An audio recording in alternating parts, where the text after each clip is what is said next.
Pronto, e entretanto vamos abrindo aqui a sala aos nossos participantes que estão aqui, que se juntaram a nós, já estamos na hora prevista, até passam uns minutos. Boas tardes e bem-vindos a todos que se estão a juntar agora à nossa sala. Sejam todos muito, muito bem-vindos. E já estamos também live no Facebook. Eu vou então dar início à partilha do meu ecrã com a apresentação que tinha prevista para hoje, saudando a presença das pessoas que se disponibilizam a estar aqui para partilharmos nesta hora um Ideas Lab, que é um formato de evento do Health Data Forum. Vou começar por me apresentar. O meu nome é Paulo Nunes de Abreu, sou um facilitador profissional certificado pela EAF e recentemente escrevi o livro Beyond Virtual Meetings, que fizemos o pré-lançamento ontem, de momento ainda só em inglês. O objetivo do Health Data Forum é combinar as diferentes perspectivas, seja dos cientistas de dados, seja dos profissionais de saúde, seja dos pacientes, seja da governança, para encontrarmos o consenso necessário para a construção de sistemas de saúde de nova geração. Este é, em uma palavra, o nosso objetivo. Prosseguimos este objetivo graças ao apoio dos nossos parceiros, em particular a Glint, o nosso major partner, Novartis, o nosso online summit partner, os nossos sócios fundadores que nos acompanham, incluindo a SPEM, cujo presidente, Alexandre Guedes Silva, está aqui connosco hoje. Outras entidades que temos que nos apoiam nesta iniciativa e nos nossos debates, o Instituto de Nanotecnologia também nos tem feito um grande apoio em relação a esta iniciativa.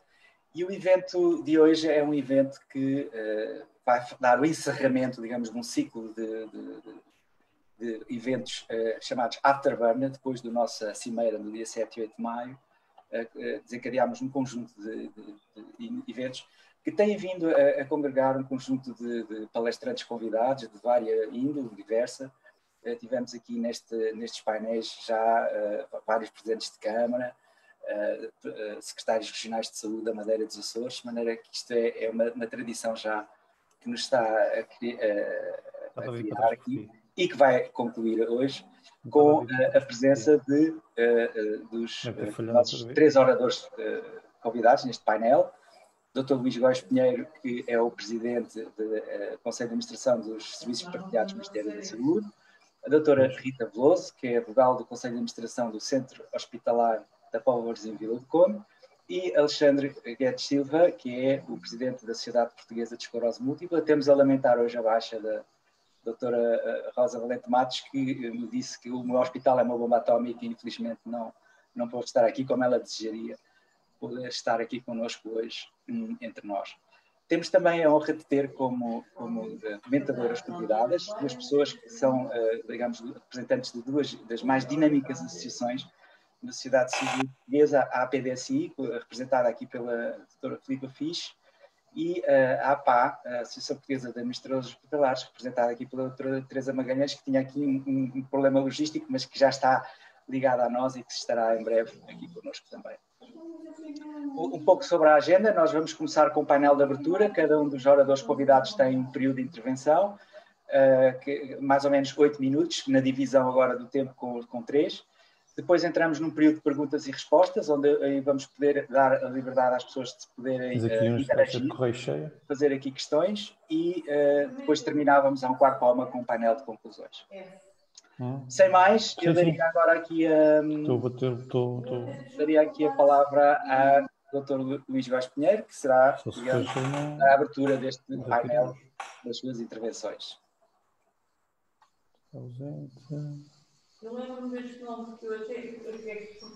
Muito obrigado.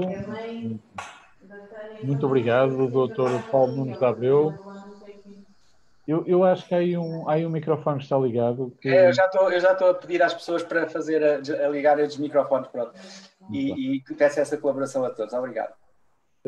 Queria agradecer ao Dr. Paulo Nunes de Abreu, de facto, mais uma boa iniciativa, mais uma iniciativa que nos permite aqui debater um assunto tão relevante e sempre tão atual, e portanto, desse ponto de vista, é mais uma oportunidade, mais um convite, agradeço-lhe isso. Queria cumprimentar a doutora Teresa Magalhães, a doutora Filipa Fisch, a doutora Rita Veloso, que também já nos encontramos aqui várias vezes, o doutor Alexandre Guedes da Silva e portanto, agradecer mais uma vez a oportunidade de estar aqui hoje a discutir este assunto. O assunto que nos traz aqui hoje é um que poderia ser, podemos estar aqui na área da saúde, mas podemos estar em qualquer serviço, seja ele prestado por entidades públicas, por entidades privadas, por quem quer que seja, que é a ideia de que ninguém deve ficar para trás. Portanto, é a ideia de que, de alguma forma, quando nos preocupamos com a disponibilização de um serviço, neste caso público, mas não necessariamente só público, que devemos pensar, tendo em conta a necessidade de nos dirigirmos a todo um público universal e não apenas àqueles que terão, de uma forma ou de outra, maiores condições e aptidões para poder recebê-lo. No entanto, eu aqui tenho uma visão que se calhar não é muito aquela visão tradicional de que ouvimos com frequência, muitas vezes a necessidade de ter em conta aqueles que, por exemplo, estão menos familiarizados com as tecnologias de informação e que, portanto, de alguma forma têm mais dificuldade em aceder a serviços que estão prestados de forma digital, esse argumento é muitas vezes usado como forma de ou de atrasar, ou de dificultar, ou até de contrariar a disponibilização de serviços digitais. E eu tenho uma visão exatamente contrária a essa. Eu acho que a tecnologia tem sido o maior amigo da igualdade. E acho que a tecnologia é claramente, evidentemente que não é a tecnologia em si, mas a utilização de ferramentas que permitam, por um lado, elevar a produtividade, vai aumentar a eficiência, criar soluções que permitem contactos à distância, etc, etc, etc, e que são mediadas pela tecnologia na sua larguíssima maioria, são exatamente aquelas soluções que têm vindo a permitir ao longo dos anos reduzir a desigualdade no acesso aos serviços públicos. Que não haja dúvidas, quanto mais barato for a prestação de um serviço, maior é a probabilidade de ele ser democratizado. Isso aí, porque quem de alguma forma tem maiores recursos financeiros terá seguramente sempre maior facilidade em aceder ao que de melhor se faz. E, portanto, quanto mais barato e quanto mais simples o acesso for o acesso a determinado tipo de serviço, por mais complexo que ele seja, maior é a probabilidade da sua democratização. Portanto, em relação a isso, eu tenho a perspectiva de que se pondera adiar determinada solução inovadora pelo facto de eventualmente poder haver alguém que não esteja totalmente apto no momento zero para poder usar, eu acho que estamos a cometer um erro, porque acho que é exatamente esse o caminho, o desenvolvimento é o caminho para o aumento da igualdade. Nessa perspectiva de aumento da eficiência na prestação de serviços, de aumento da produtividade na produção dos mesmos, etc. E isso tem sido muito evidente agora durante a pandemia, como a tecnologia tem sido essencial para reduzir essa desigualdade no acesso. Todos os instrumentos que têm vindo a ser desenvolvidos e outros que já estavam desenvolvidos e que agora têm vindo a ser usados, por exemplo, de acesso à distância aos serviços de saúde, e estou aqui a falar de saúde como podia estar a falar de outros serviços públicos, têm vindo a tornar muito mais, têm vindo a tornar esse acesso muito mais igualitário. Um cidadão, hoje, um cidadão que resida numa aldeia a vários quilómetros de distância, por meios menos céleres de acesso a um hospital, está mais perto do acesso aos cuidados de saúde do que estava antes da existência dessas ferramentas. E está praticamente à mesma distância que está, em muitos casos, o cidadão que mora à porta do Hospital Santa Maria. E, portanto, o Hospital São João, portanto, demonstra bem como, de facto, com a criação deste tipo de ferramentas, estamos a dar um contributo decisivo para a promoção da igualdade no acesso e não, como muitas vezes se diz, para aumentar essa desigualdade. Isto vale para as ferramentas que foram desenvolvidas no âmbito da teleconsulta, o SNS 24 enquanto serviço de teletriagem, com o nível de notoriedade que ganhou neste momento e, portanto, que por essa notoriedade reduziu alguma desigualdade no acesso, as pessoas têm menos acesso à informação, agora passaram a ter outro conhecimento sobre a existência deste serviço e sobre as suas virtualidades. estão de facto muito mais próximas de poder aceder a serviços do que estavam antes. Os instrumentos de telemonitorização que já hoje são usados, mas podem ser amplamente explorados e desenvolvidos, exatamente para permitir que, por exemplo, um idoso com poucos conhecimentos no manuseamento de tecnologia possa estar a ser monitorizado no seu domicílio, ou até que não conduza, portanto, porque o acesso à tecnologia pode ser não ter capacidade de ter um veículo próprio e de saber conduzi-lo, quer dizer, não deixa de ser dificuldade na utilização de instrumentos. Com a utilização desse tipo de instrumentos, passa a estar mais próximo do acesso a cuidados do que estaria antes da sua disponibilização. E eu acho, e antes de me calar, que é verdade que a tecnologia, na minha opinião, tem vindo a contribuir para a redução da desigualdade, o que não significa que essa redução da desigualdade possa ainda ser elevada na disponibilização dos serviços. E, na minha opinião, a forma como essa desigualdade pode ser, a redução dessa desigualdade pode ser elevada é na forma como se desenha o próprio serviço. Mais do que depois em todo o trabalho de mitigação dessa desigualdade, com ações de divulgação, com muita formação, com a criação de intermediários que possam ajudar a encurtar a distância entre o conhecimento e os seus destinatários. Acho que se nós desenharmos bem os serviços, provavelmente não vamos precisar de tanta mitigação na redução das desigualdades. Nós continuamos, e a saúde não é caso inédito, bem pelo contrário, continuamos a perguntar demasiadas coisas aos nossos utentes. E continuamos a perguntar demasiadas coisas aos nossos utentes que já sabemos que eles querem. Não é?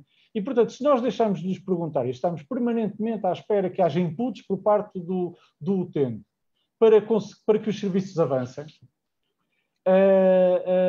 provavelmente aí sim estaremos a dar um passo decisivo para reduzir essas desigualdades. Porque se eu não precisar que o utente me diga, por exemplo, que precisa de uma consulta para dali a X tempo, tratar disso automaticamente por ele, eu ponho em pé de igualdade alguém que, por exemplo, tem uma carência cognitiva por qualquer motivo, que até pode resultar da idade muito avançada, e o técnico de informática mais qualificado que eu tenho aí. Portanto, às vezes há a ideia de que se eu disponibilizar esta ferramenta online, terminei o meu trabalho. E eu acho que o trabalho não termina aí. O trabalho começa exatamente no momento do desenho de serviço e da quantidade de vezes que andamos a perguntar às pessoas se elas de facto querem aquilo que nós já sabemos que elas querem. Isto não significa que não devemos ter sempre a possibilidade de permitir o opting out. Das pessoas poderem dizer, olha, eu não quero que o Estado, ou quem quer que seja, que decida por mim. Pá, mas se o Estado já sabe, vamos lá deixar de perguntar às pessoas o que já sabemos.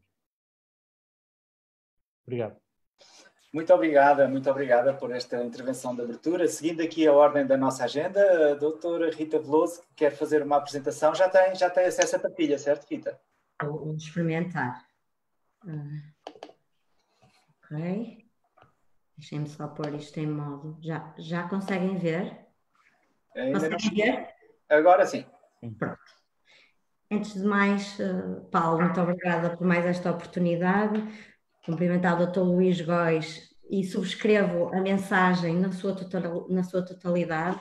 E é bom saber que estamos todos alinhados e que falamos todos a uma mesma voz. Isso dá-nos muita força para este trabalho que temos todos que fazer, que começa, como diz bem, na concepção e de realmente não andamos sempre a perguntar aquilo que todos nós até sabemos, até enquanto utilizadores. Não é? Porque utilizamos serviços de outras áreas que não a saúde e sabemos muito bem como se faz há muito tempo e a banca foi um excelente exemplo disso há muitos anos com o trabalho que fez com os utilizadores em termos de trabalho no balcão e nos multibancos. Quando mudou para a solução do home banking, foi uma mudança natural, não é? Nós só temos que ir atrás destes exemplos, como diz o Dr. Luís Góis, as outras áreas que estão mais à frente devemos de ir atrás e não devemos realmente andar a perguntar aos utentes, devemos usar esses inputs que já foram dados. E cada ano que passa, há cada vez menos gente fora do sistema, ou menos iletrada, também temos que pensar nisso. Dá também aqui os cumprimentos ao Alexandre Guedes da Silva, que tem feito um trabalho excepcional na parte dos doentes, e é para eles que nós estamos aqui, sem eles não estaríamos certamente hoje aqui. Doutora Filipa Fisch, professora Teresa Magalhães, 2 pessoas e 2 mulheres de referência. Vou ser muito rápida, quero-vos trazer aqui algumas imagens. Quem me conhece sabe que eu gosto muito de trabalhar com números e imagens e mostrar aqui a nossa realidade. Este gráfico que eu estou a partilhar convosco são as receitas sem papel. antes da pandemia, durante o estado de emergência e esta semana. E o que é que nós vimos aqui? Nós vimos realmente o estado antes, a 19 de fevereiro, a média nacional de receitas sem papel andava nos 10%. Durante a fase em que estivemos todos orientados para o teletrabalho e a teleconsulta, chegamos aos 60%.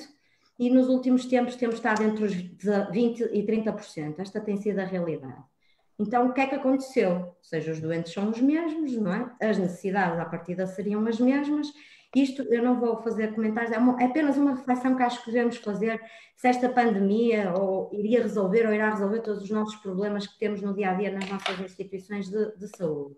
Naturalmente também falo da resistência, por parte de resistência à mudança por parte de alguns profissionais. Mas convém dizer que nós não voltamos ao estado anterior, mas também não ficamos no máximo da nossa potencialidade. Vamos ver o que acontece daqui para a frente. Por outro lado, temos na área do cidadão, o número de inscrições por parte do cidadão também tem sido muito reduzido, ou seja, a vermos os dados, e são dados que são públicos, dos últimos 15 dias, a média diária de registros, nós feitas as contas levaríamos 60 anos a este ritmo a escrever todos os portugueses na área do cidadão. Escrever não, aqueles próprios adiram à ferramenta. Portanto, é outro dado que eu queria trazer para aqui, para nós refletirmos e falarmos em conjunto. Dar-vos nota que realmente não é muitas vezes falta de tecnologia ou de know-how, não é?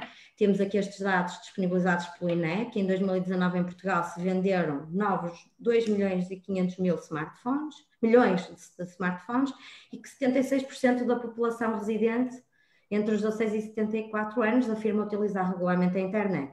Não sei como é que se consegue explicar que apenas 20 a 30% das receitas hoje sejam sem papel. Por outro lado, e falando mais uma vez de literacia e de barreiras, nós, por exemplo, se fizermos uma pesquisa no Google, esta pesquisa foi feita ontem ou anteontem, procurando, por exemplo, a palavra diabetes em domínios do Ministério da Saúde, o Google devolve-nos 5.400 resultados. Ou seja, o utente, mesmo só navegando em instituições do SNS, tem informação de uma instituição chamada ACSS, DGS, Hospital Fernando Fonseca, SPMS, Hospital da Póvoa, portanto, que o utente muitas vezes nem conhece o que é que estas siglas significam. Portanto, aqui parece-me que há muita informação, mas se calhar estamos aqui a confundir ou a baralhar, e só estou a falar, volto a dizer, em sites do domínio da tutela, porque se eu alargar e retirar dali aquele parâmetrozinho, isto escala muito mais, como vocês imaginam. Pronto. O próximo slide que vos quero mostrar são portais de hospitais públicos, ok? Foram consultados ontem, que nos mostram o quê? Mostram que realmente nós não estamos a usar a nossa potencialidade, cada hospital ainda continua a ser a sua casinha. Portanto, um doente da Póvoa, e dando-me o meu exemplo, pode vir a ser um doente do IPO do Porto, que está aqui na imagem, porque por rede de referenciação, este por acaso é do IPO de Coimbra, pode vir a ser um utente do Hospital São João com muita probabilidade, este é o site de São João, pode vir a ser um utente daqui da Póvoa ou da ULS de Matosinhos. Portanto, isto também é um desafio que nós devemos saber. Por acaso, estes dois últimos, o da Póvoa e da ULS Matosinhos, já recorrem à estrutura que a SPMS muito bem disponibilizou.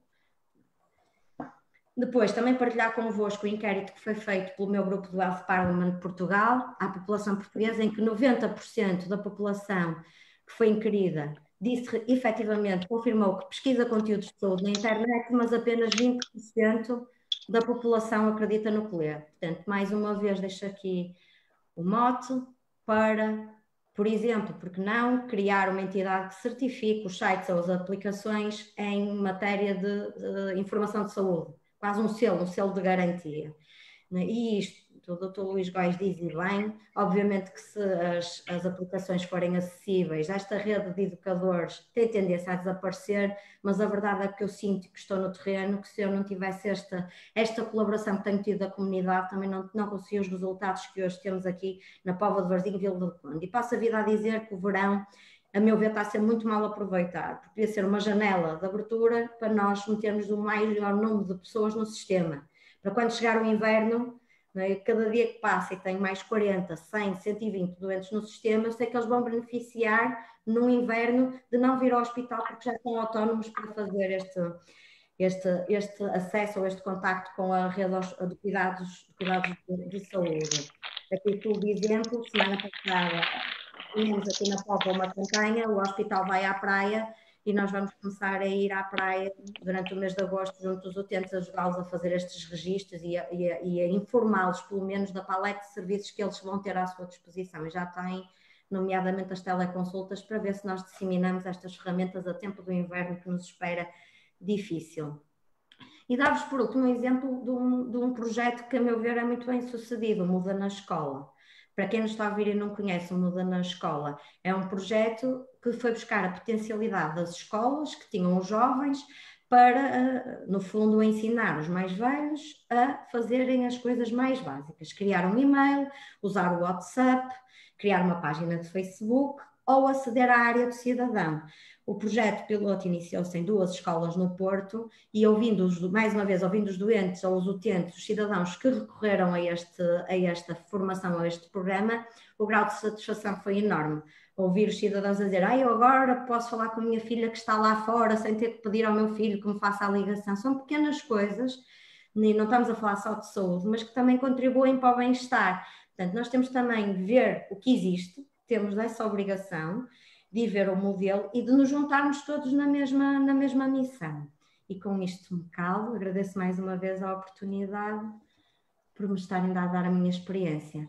Obrigada a todos. Obrigada, Rita, por também trazer um conteúdo visual a esta nossa reunião. É sempre agradável vermos dados e números e congratular-nos, eu acho que como sociedade, pelo facto de estes dados que está a Rita a usar, são dados democraticamente disponibilizados pela SPMS, certo? Portanto... Ou pela SPMS alguns, outros pelo site da transparência, que aconselho vivamente os cidadãos e nós até enquanto prestadores de cuidados de saúde a consultar. O site da transparência do SNS tem muita informação que mesmo para a gestão dos hospitais é bastante útil, porque muitas vezes, como diz o Dr. Luís Góes, nós trabalhamos com mitos, que isto nunca mais avança e nem é verdade, não é? Por isso eu gosto muito de trabalhar com números.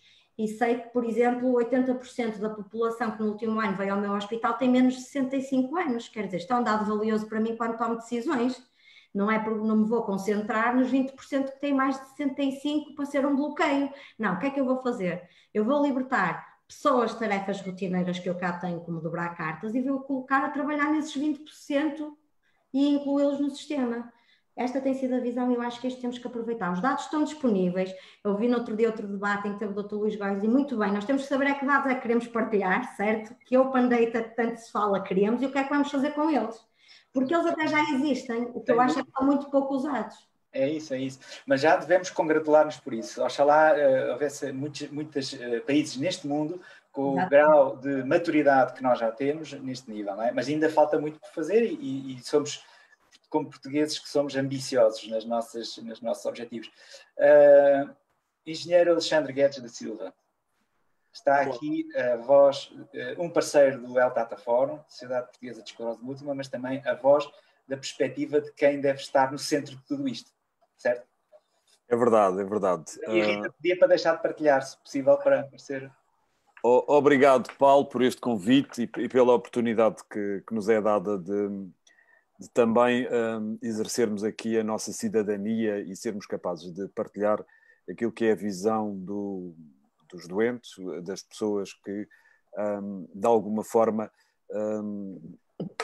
estão no centro do sistema, mas que muitas das vezes não passam da periferia. Ou pelo menos o sistema não as olha de outra forma como uma periferia.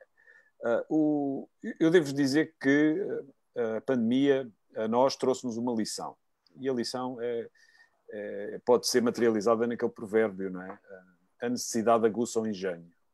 Ou seja, de repente todos nós ficámos confinados e impossibilitados de resolver os nossos assuntos mais básicos, não é?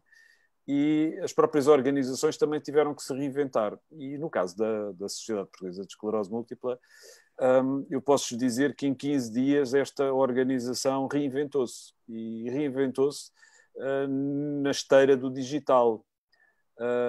E porquê? Porque de repente ficámos impossibilitados de chegar àqueles que eram as pessoas objeto da nossa intervenção. E por isso tivemos muito rapidamente que nos reinventar. E assuntos que eu tentei trazer para cima da mesa meses antes, não é? Nomeadamente as questões da intervenção social à distância, da intervenção em psicologia à distância, da reabilitação à distância. Quer dizer, a única que eu tive sucesso, até porque nessa é humano, não é? Foi a organização à distância. Portanto, eu impus que as reuniões passassem a ser feitas através do sistema Zoom, para garantir que as pessoas conseguiam, de facto, participar no país inteiro e estarmos todos à mesma distância uns dos outros. Mas tudo o resto que tinha a ver com as diferentes áreas de atuação da organização continuavam a marcar passo e continuavam a teimar em manter a velocidade e, ao fim e ao cabo, aquilo que era a metodologia anterior. E, de facto, foi só perante uma necessidade urgente, que a organização se reinventou e passou a assumir que deveria ter uma intervenção diferente face àquilo que são as suas missões e que são os seus preceitos. E isto fez com que hoje, ao contrário do que a Rita mostrou ali, a SPEM já não vai voltar para trás. Ou seja, a SPEM percebeu que o caminho é ir em frente e tornar aquelas dificuldades que aconteceram ao longo do percurso, isto foi um período de ensinamento, sejam ultrapassadas. Ou seja, aquele exemplo da escola em casa das pessoas, a ensinar as pessoas que não são digitais, são analógicas, a entrar no mundo digital, aquele é o exemplo correto. E a SPEM, o que tem estado a fazer nestes últimos 2 meses, através de um projeto que nós temos que se chama Enlaço, que foi financiado pelo BPI, tem sido ir à casa das pessoas com esclerose múltipla, sobretudo aquelas que estão mais dependentes, mais incapacitadas, e levar jovens, neste caso os nossos estagiários de informática, a sentarem-se com as pessoas e a tornarem as pessoas mais literadas no digital. A saberem como é que, de uma forma simples, funcionam aqueles botões, funcionam aqueles ecrãs, navegam naqueles menus e conseguem, de facto, ligar-se a nós e ligar-se aos seus pares e aos seus familiares também. Muitas das vezes o grande driver acaba por ser: mas eu com isto também consigo falar com a minha família. Consegue, sim, senhor. Se consegue falar connosco, também consegue falar com a sua família, e nós temos muito interesse em que, nas conversas que tivemos consigo, a sua família também lá esteja. Porque há muitas coisas que nós conseguimos fazer à distância, mas há outras que a gente não consegue. Precisa de quem está próximo de si, precisa de quem lhe dá o apoio de proximidade. E, portanto, nestes meses, e seguramente a SPEM está neste momento com esse processo, nós temos cerca de 20 utentes no país inteiro, aos quais disponibilizamos tablets e canetas para poderem contactar connosco e poderem ter o acompanhamento social, terapêutico, psicológico de qualidade. E isto é um projeto que irá escalar. Necessariamente nós já não vamos voltar para trás. Nós já não vamos usar receitas em papel, Rita. Portanto, vamos caminhar para o futuro e vamos caminhar para uma intervenção cada vez mais digital e cada vez mais em rede. Ou seja, a própria, já agora ficam a saber, a própria Federação Internacional da Esclerose Múltipla decidiu que nos próximos 3 dias mundiais da esclerose múltipla, o tema é único, é conectividade. E conectividade no digital. Não é conectividade no analógico, é conectividade no mundo digital, na intervenção digital, na partilha digital de ideias e testemunhos e de experiências, e ao fim e ao cabo para não nos sentirmos ilhas, não nos sentirmos na periferia, sentirmos realmente no centro. Eu acho que estes e obrigado, Rita, pela sua apresentação, porque ajudou-me aqui a explanar a ideia que nós, enquanto doentes e enquanto pessoas com patologias e enquanto utilizadores do sistema, nós gostaríamos muito de estar no centro.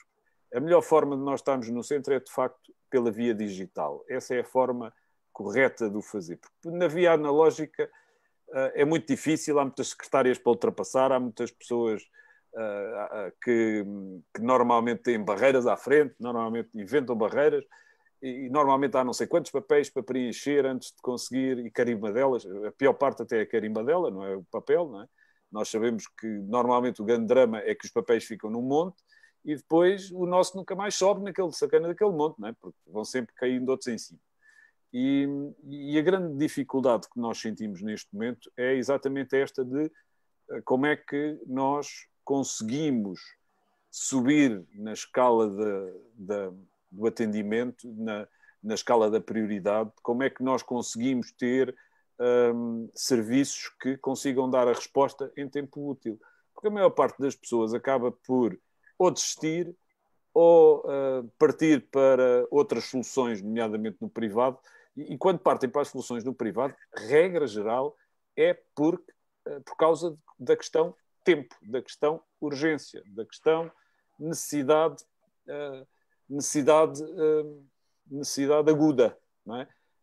E eu acho que toda esta situação da pandemia, do Covid e, ao fim e ao cabo, do nosso medo, porque tudo isto se resume a uma palavra, não é? Nós ficámos com medo e, portanto, reagimos ao medo, só tem que ser aproveitada como entre aspas, uma boa desculpa para acelerar a digitalização, tendo a inteligência de perceber que aqueles que são analógicos precisam de alguém analógico ao lado deles para fazer a transição para o digital. Não adianta achar que vão fazer sozinhos. Não vão.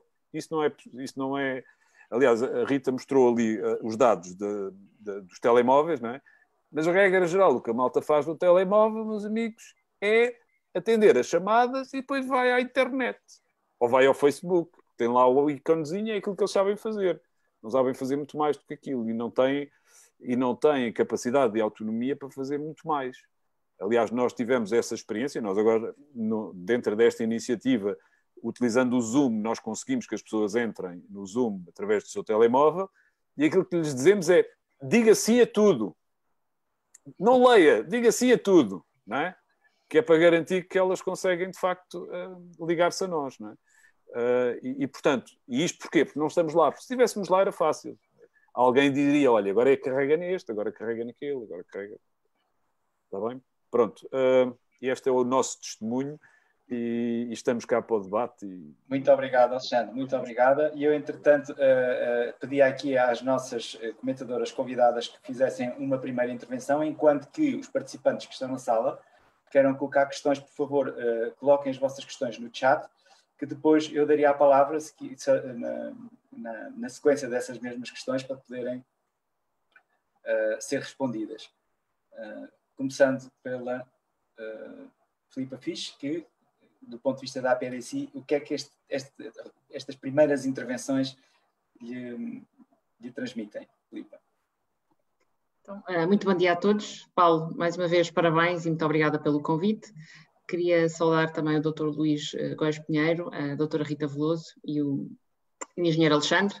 Acho que as intervenções que fizeram vão muito em linha com o que estamos a observar e o que já tínhamos no país em termos de tecnologia, com os desafios que a tecnologia nos trazia, e a pandemia efetivamente veio mostrar. Nós já vivíamos num mundo que era muito digital, assente em mobilidade, e gostamos de ter tudo à distância de um clique. E que na saúde, claramente, vamos ter de caminhar para isso, e a pandemia trouxe-nos essa necessidade mais premente de, no espaço de uma semana, percebermos, na saúde e nos outros setores, um bocadinho como o Dr. Luís Góes tinha mencionado, passámos a olhar para o cidadão e acho que passámos a ter uma visão do cidadão, efetivamente, que precisámos de focar as atenções, quer do ponto de vista político, estratégico, das empresas, das universidades, de como é que podíamos ter os serviços para servir a população e o cidadão centrado nele. Esta é uma das grandes questões. Os dados que aqui foram apresentados e as intervenções que fizeram é como é que eu centro, com o digital, como é que eu centro a informação no cidadão, e esse acho que é um aspecto fundamental. E não quero só ter o digital, não quero só digitalizar, eu quero ter uma proatividade no sentido de dizer A próxima consulta ou o próximo meio complementar diagnóstico é daqui a 3 meses, porque é uma rotina, está instituída, está definido no plano nacional e, portanto, vai receber um alerta para vir e não tem que se deslocar dentro de uma instituição a X gabinetes ou a X front offices para fazer esta marcação. À distância de um clique, independente se eu estou na Ilha Terceira ou se estou ou se vivo numa avenida principal no Porto ou em Lisboa, eu tenho que ter o mesmo tipo de serviço e de acesso aos cuidados de saúde. E, portanto, acho que temos que assentar a tecnologia, temos que a utilizar e nós, claramente, Portugal é uma montra excelente para o digital. Nós gostamos muito da tecnologia e os dados que a doutora Rita apresentou sobre o número de smartphones e de telemóveis que temos é claramente uma montra de... Vale isso, depois não sei dele. Mas eu também ia falar. Pronto. Pode continuar, Filipe, peço desculpa, alguém que se tirou o mute. Sim, tirou o mute. E do acesso que temos à internet é uma boa mostra de que, efetivamente, temos uma boa, gostamos de tecnologia, temos uma boa infraestrutura tecnológica, agora precisamos de, efetivamente, garantir que essa tecnologia está cada vez a ser mais utilizada, tem mais massa crítica também para que os gestores saibam qual é a melhor forma de adoção, portanto não é um tema de tecnologia, é um modelo como a colocamos a funcionar no terreno, portanto a pandemia o que trouxe foi claramente no espaço de uma semana tirar barreiras que muitas vezes existiam à adoção desta tecnologia e depois temos que olhar para dados, informação e conhecimento, não é? Porque o sistema e o digital tem que ser uma montra e tem que ser um ativador para que tudo funcione de forma mais célere e com menos intervenção do ponto de vista do utente. Ele tem de saber quando tem uma teleconsulta, tem de saber quando tem a cirurgia, mas tudo isto deve correr e o fluxo de informação deve acompanhar o cidadão. E eu acho que este é um tema fundamental e quando damos esta informação ao cidadão, também temos que, do lado dele, exigir que ele tome conta da sua saúde, não é? Temos que olhar mais para a gestão da saúde do que propriamente depois para a gestão da doença. Quando olhamos para o tema da literacia, eu acho que há um tema que tem que ser feito, claramente, temos as empresas e as universidades, o próprio governo tem de trazer mais inovação para o que é o setor da saúde e outros, e depois as pessoas, o cidadão tem que procurar ter mais literacia, quer digital, quer na área da saúde, e portanto também aquele search que vimos do Google é um bom exemplo, não é? Depois como é que eu filtro e sei qual é a informação mais qualificada para eu ter, acreditar ou para ler com a devida atenção. Portanto, o tema da literacia, quer em saúde, quer no digital, tem de acontecer e do ponto de vista do cidadão tem que haver aqui uma vontade mais explícita. Para aqueles que estão numa faixa etária em que efetivamente a tecnologia possa não estar ao acesso de um clique, nós já vimos noutros setores de atividade e bem o fazemos, que os municípios, as juntas de freguesias são fatores de proximidade e que facilitam este acesso à tecnologia e que vão continuar a ser pontos de contacto, quer na saúde, quer nos diferentes setores, para que a tecnologia seja utilizada. Este último relatório que saiu da ERS esta semana mostra que em abril, o estudo relata vários meses, mas o de abril mostra que as consultas hospitalares por telemedicina aumentaram 52% face a abril de 2019. As consultas de cuidados primários não presenciais, quer de médicos, quer de enfermagem, mais que duplicaram no mês de abril em 2020 face a 2019. E, portanto, diria que temos que olhar, um bocadinho como a doutora Rita falou, neste tempo de pandemia para aproveitar esta onda e garantir que continuamos a fazer e utilizar mais tecnologia e que a fazemos da melhor forma, olhando efetivamente para os dados e para a informação e conhecimento que vamos extrair dele para melhor adequar as estratégias que queremos colocar. Sem dúvida, acho que a saúde tem a base para ter melhores cuidados de saúde, mais equidade, é assente em tecnologia, sem dúvida alguma, porque será nesse o futuro, quer da inovação tecnológica, quer na inovação de processos, para garantir que todos sabemos exatamente o fim a que queremos chegar. Excelente, excelente. Muito obrigada, Filipa. Eu, entretanto, já daria a palavra à professora Teresa Magalhães, mas como entretanto chegaram aqui algumas questões e estamos precisamente no período de pergunta e resposta, ia pedir então à Rita se viu a pergunta para si, Rita, que publiquei aqui no chat. Uma pergunta que, sim, se quiser avançar a resposta, e depois temos uma outra pergunta, essa primeira pergunta que eu coloquei do Peter Vilax, e depois temos uma segunda pergunta de David Magobla. Okay. Que essa já seria para o Dr. Luís Góes Pinheiro e para Filipa Fisch também, penso eu. Começando por si, Rita. Ok. A questão que me colocou prende-se com o que é que estará aqui a fazer com que não haja uma forte adesão à área do cidadão, se eu percebi. Eu que estou muito no terreno e que tenho ido junto dos doentes, minha primeira pergunta é, eu que trabalho numa instituição de saúde, onde tenho uma elevada percentagem de profissionais de saúde que têm a chave móvel digital ativada porque precisam dela, nomeadamente os médicos, se eu lhes fosse perguntar se eles alguma vez entraram na área do cidadão para ver a cada semana o que está a ser disponibilizado, eu sei qual é que ia ser a resposta, eu não a fiz. Ok? Portanto, quem tem que vender o produto é o próprio que não conhece o produto, não é? Isto, se eu for ver, era um exercício engraçado, não é? E ver quantos profissionais de saúde já entraram uma única vez na área de cidadão para ver o que está lá dentro, para, perante um doente, lhe dizer, olha, vai ter alta, mas eu vi que está inscrito na área de cidadão, ou se inscrever, pode fazer, em casa pode aceder a isto, as baixas médicas, que eram contrassenso eu estar de baixa e ter que levar um papel à minha instituição de saúde em 5 dias, não é? Isto era um contrassenso. Não é? Hoje o cidadão pode, na área de cidadão, descarregar uma série, mas que eu só consigo considerar que não haja mais adesão por falta de conhecimento, e de conhecimento até de quem está a vender ou a prestar cuidados de saúde. E eu vejo isto nas minhas equipas, quando eu falo, quando vamos ver o processo, isto é um trabalho que tem que ser feito dentro das casas, não é? Dentro até das empresas tecnológicas, que muitas vezes também desconhecem, ou seja, os consultores que nos aparecem das empresas não estão a vender serviços que já estão disponíveis na área do cidadão, isto é frequente, e não estamos todos a trabalhar para o mesmo lado. Claro que a ativação da chave móvel não é imediata, mas se o cidadão sentir a necessidade, vai atrás e vai fazer a ativação. Isso não há dúvida, porque depois há um PIN. Não, a chave móvel, a ativação é imediata. Não é isso que estou a dizer. Eu não a consigo fazer quando estou em frente ao doente. Não, tem que ir à loja do cidadão. É justamente sobre essas dificuldades que quero falar consigo.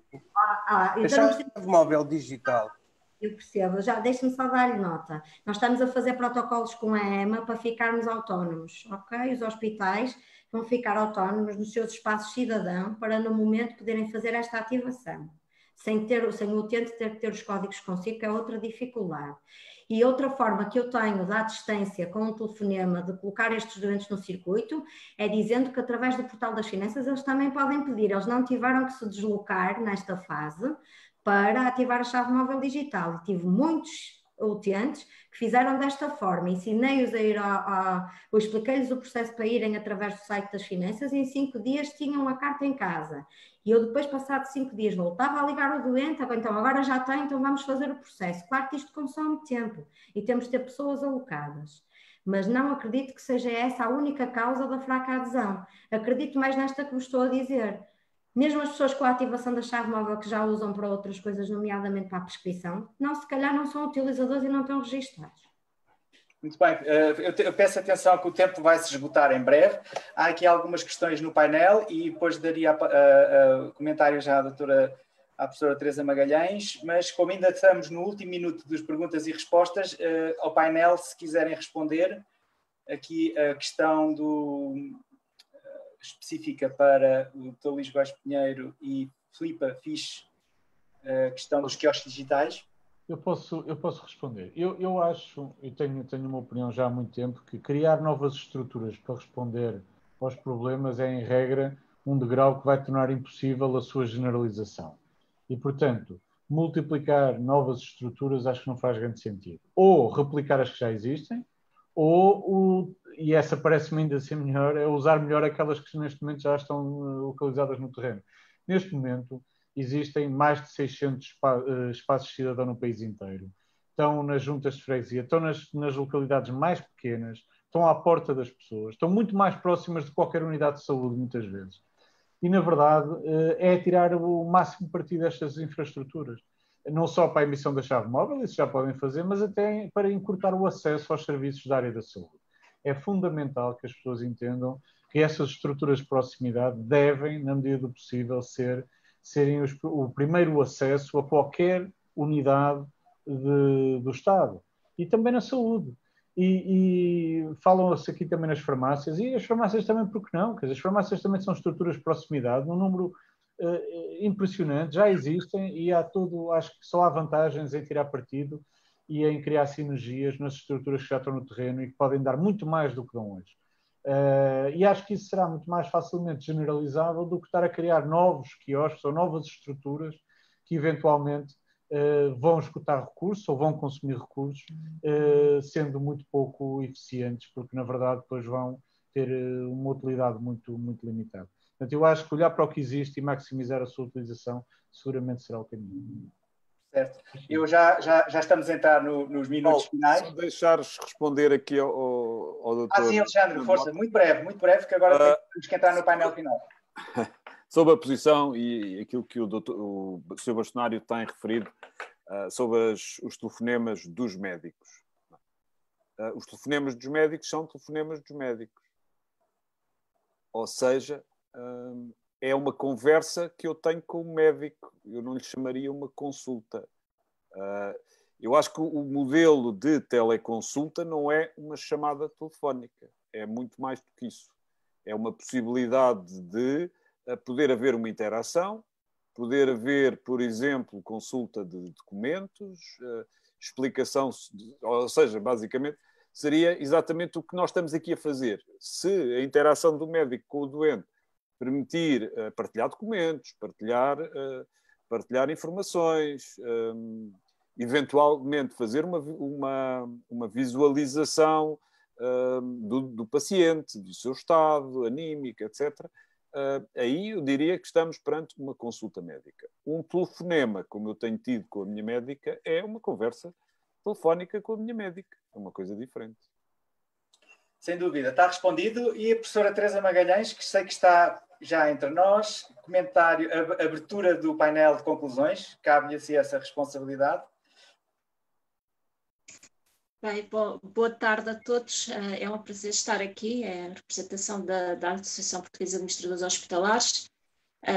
Cumprimento todo o painel e estar aqui presente no meio de tão ilustres palestrantes. Obrigada, Paulo, pelo convite.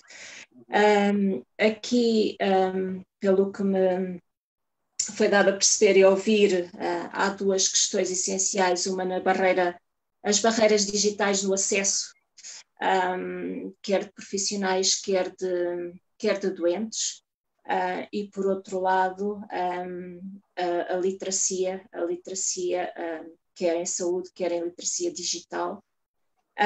E aqui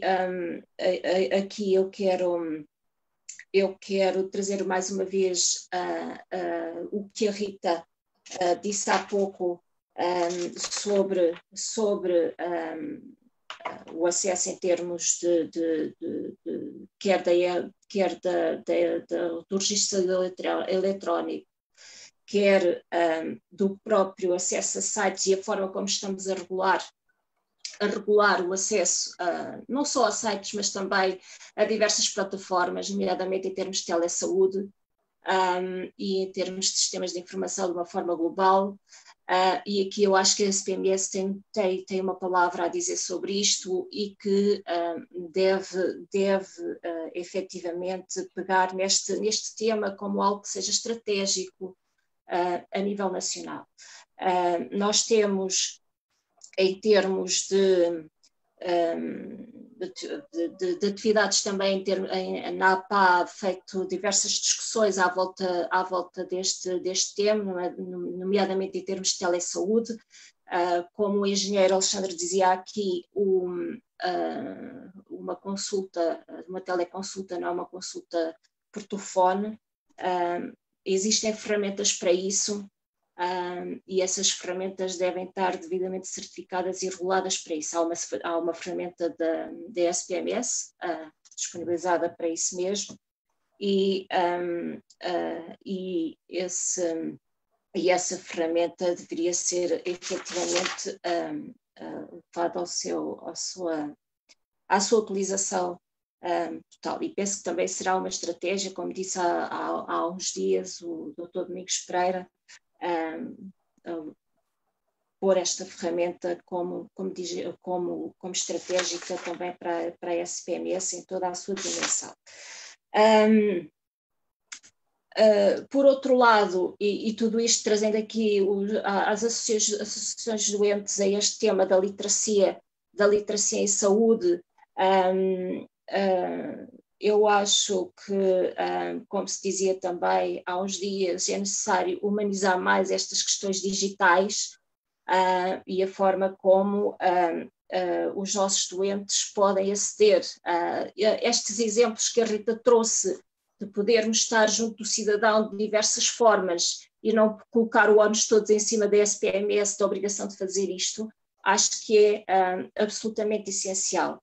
E acho que aqui as organizações, os diversos stakeholders, hospitais, associações, a APA, a PDSI, etc., têm este dever também.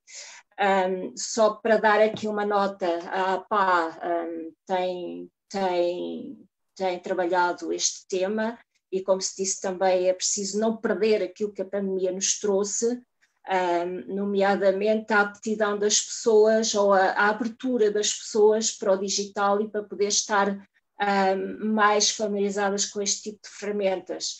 A APA vai lançar ainda este mês um curso de proximidade com o cidadão através da telesaúde, e o que pretende exatamente é tornar ou educar tanto profissionais como também é aberto a todos, não é? Através do site da APA, mas educar também outros stakeholders, como doentes, associações de doentes, etc., para poderem ter uma ferramenta que os ajude efetivamente a fazer isto. O que é que se fala quando se fala em telesaúde, como é que envolvemos utentes profissionais e a comunidade em projetos destes, e todos os outros temas que temos à volta desta área da telesaúde, e que tanto os profissionais como doentes devem ter estes conceitos para saber como implementar projetos e, do lado dos doentes, como é que podem participar. E temos também, vamos ter use cases associados a estes diversos cursos, tanto de hospitais como da participação de diversas associações de doentes com casos em particular a este nível. Portanto, deixo aqui esta nota e deixo a nota que aquilo que tínhamos há um ano, quando fizemos a apresentação dos resultados do grau de adoção em telesaúde, em que, a seguir à infraestrutura tecnológica, o principal problema era a literacia, tanto de doentes como profissionais. Acho que isso em parte está ultrapassado e temos de avançar para outro nível, não é? E criar efetivamente ferramentas que possam servir a todos e que todos estejam no mesmo grau de conhecimento nesta área. Muito obrigada. Sem dúvida. Muito obrigada, Teresa, pela intervenção, e acho que com isto nós fazemos aqui pontualmente a entrada no minuto final, minuto de ouro, dando aqui a intervenção pela ordem do dia aos nossos painel de convidados. Começava pelo Dr. Luís Góes Pinheiro, Alexandre Guedes Silva e Rita, 2 minutos cada um para fazermos a intervenção final. Fechamos a transmissão live, continua a reunião para quem quiser, não vou desligar o Zoom, ok? Chamamos isto de soft ending. Dr. Luís Góes Pinheiro, todo seu. Muito obrigado. Eu só queria complementar um bocadinho aquilo que disse e que também foi aqui dito. De facto, eu comecei por dizer que achava que o desenho do serviço era a melhor maneira de garantir um bom desenho do serviço, de garantir que não necessitaríamos de gastar tantos recursos depois no incentivo à sua utilização, quer por via da divulgação dos mesmos, quer por via da redução das dificuldades no acesso. Mas eu queria aqui pegar umas palavras que eu acho que foram absolutamente extraordinárias da doutora Rita Veloso. Na verdade, na maior parte dos casos, os serviços digitais não são usados, não é por iliteracia digital dos seus utilizadores. É por uma razão que é comum a todos nós. É que os custos, a curva de aprendizagem que nos é exigível sempre que temos que lidar com um serviço novo, não é compatível com o tempo que nós temos para dedicar a isso. E, portanto, ou o serviço nos chega de uma forma quase insensível, ou então nós não vamos ter disponibilidade mental para o tempo necessário, para entregar o tempo necessário à compreensão da forma como o serviço digital funciona. E isso vale para pessoas altamente versadas no mundo digital e para as que são menos versadas no mundo digital. É igual, não há diferença. E basta ver aquilo que acontece. Eu conheço bem os serviços da área da saúde e conheço bem também os serviços de outras áreas, mas sempre que, por exemplo, tenho que lidar com o serviço da área da segurança social, demoro uma eternidade a compreender. E muitas vezes o serviço está no site, está disponível, é acessível do ponto de vista de todas as regras do acesso a ferramentas digitais, mas o tempo que eu perco no acesso a esse serviço é superior àquele que é compatível com a minha vida e com aquilo que eu gostaria de perder. E isso também é algo que nos tem que fazer refletir. Por isso é que é tão importante pensarmos mesmo se precisamos que as pessoas aprendam a lidar com estes serviços. E reduzir ao máximo até os serviços que estão no mundo digital do qual precisamos de input das pessoas. E quando precisamos, tornar isso uma experiência agradável. E agradável não é só fácil, é agradável até do ponto de vista da insensibilidade. A economia comportamental é fundamental nisto. Não vale a pena. Nós temos que criar condições para remunerar do ponto de vista emocional, leia-se, as pessoas quando acedem aos serviços. Aqui os conceitos de gamification que todos usamos, na verdade, depois, estão muito longe daquilo que é feito na área dos serviços públicos. E deve estar lá mais. Porque o utente deve ser bem tratado até desse ponto, que é, ele chega lá de uma forma mais agradável, mais remunerada do ponto de vista emocional, volto a dizer, e com menos esforço. E é também a nossa obrigação isso, reduzir o número de vezes que ele tem de aprender o que quer que seja e tornar essa aprendizagem um exercício simples e divertido. É isto. Sem dúvida. Excelente intervenção. Até estou aqui a tomar nota no chat, porque depois o chat vamos poder gravar e publicar junto com a ata desta sessão, dessa intervenção. Seguindo a sequência, agora a próxima seria Rita? Minuto de ouro. Eu não tinha pensado em nada em particular, então depois de ouvir o Dr. Luís Góes em 3 segundos, o que me veio à cabeça foram os chatbots. Okay? São ferramentas e que eu realmente, como utilizadora, e tenho tentado, eu e outros hospitais temos conversado, são à data perfeitamente fáceis de implementar para realmente devolver em 3 segundos o que o doente quer ou o que o utente precisa. Não é? Se nós entrarmos no site, por exemplo, da Câmara Municipal de Matosinhos, não é? Tem lá uma anemonazinha e eu escrevo, por exemplo, Presidente, aquilo devolve-me logo a informação que eu quero. Porque é que eu não posso entrar no site do hospital ou no RSE e dizer próxima consulta? Eu não tenho que navegar, como diz o Dr. Luís Góes, e tentar tirar um curso para saber que é naquela tabzinha, naquele sítio. E isto tudo, a maior parte das questões administrativas que os doentes nos colocam, que estavam habituados a colocar por telefone ou no guichê, colocam hoje no meu hospital num chat e eu espero que daqui a uns meses o façam num chatbot. Porque realmente é isto que o Dr. Luís diz. Eu estou às 3 da manhã em casa e quero saber qual é vou ser mãe, quero saber qual é o melhor hospital para ter o meu bebê. Eu não quero esperar pelas 8 da manhã do dia a seguir para andar a ligar para saber como é que eu faço para ter um bebê no centro hospitalar da Póvoa de Varzim, Vila do Conde. Eu quero chegar a um sítio, não é? Não me importa se estou a falar com um chatbot ou com um operador real, mas que me dê a informação que eu preciso às 3 da manhã. Porque é esta geração que nós também temos que captar, não é? É a geração que faz compras a qualquer hora, que quer um serviço a qualquer hora. E por último, dizer que é mais preciso trazer mais gente para estes debates, não podemos ser sempre os mesmos. E com isto me calo, um bom dia a todos e obrigada, Paulo. Sim, sem dúvida, Rita, mas estamos a chegar a muita gente, fique descansada. Hein? Através daqui do nosso live feed do Facebook, estamos a chegar seguramente a muita gente. Alexandre, minuto final. Já ora bem, então vamos para o minuto final. A palavra que eu gostava de deixar aqui é cocriação. Entendo que nós só conseguimos resolver este problema de forma conjunta, ou seja, nós temos que aprender a construir em conjunto. uma das coisas que me pareceu que tem sido pouco evidente na construção de sistemas digitais tem sido, de facto, esta construção conjunta com o utilizador final das várias soluções. Eu dou-vos o exemplo de algo que foi feito nos Estados Unidos para a esclerose múltipla e que hoje é desejado em todo o mundo, que se chama Floodlight. É uma aplicação de monitorização da evolução da doença ao longo do tempo e que utiliza o telemóvel para recolher uma parte significativa dos dados. Foi desenvolvida com as associações de doentes americanas e hoje é um case study de sucesso porque, por exemplo, nós na Europa queremos a aplicação, mas por questões do RGPD ainda não foi possível. Mas não queremos aqui em Portugal, queremos em todas as associações de esclerose múltipla da Europa, porque de facto é uma ferramenta reconhecida pela sua utilidade para o utilizador e por ser também completamente chave na mão, ou seja, tudo aquilo que é necessário aprender da aplicação é quase zero.